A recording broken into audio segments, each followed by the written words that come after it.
சதக்கா கொடுத்தா சொர்க்கம் கிடைக்குமான்னு இன்ன வரைக்கும் தெரியாது. ஒரு ஏழைக்கு 2 திர்ஹம் கொடுத்தா அல்லாஹ் எனக்கு சொர்க்கத்தை கொடுப்பான்னு யோசிச்சிருக்கோமா என்னைக்காது? சுப்ஹானல்லாஹ். சொர்க்கம் தொழுதால் மட்டும் கிடையாது, ஜக்காத்து கொடுத்தால் மட்டும் கிடையாது, ஹஜ் செய்தால் மட்டும் கிடையாது, வாரம் உம்ராவுக்கு போயிட்டு வந்தா மட்டும் கிடையாது.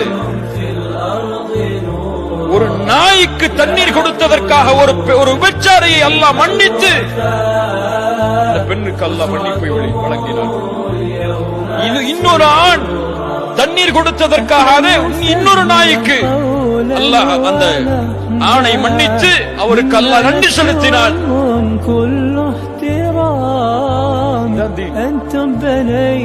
இதான் நமக்கு கொடுக்கப்பட்ட மார்க்கம். இந்த மார்க்கத்தில் எதை செய்தாலும் அங்கே முடிவு சொர்க்கமாக அமையும்.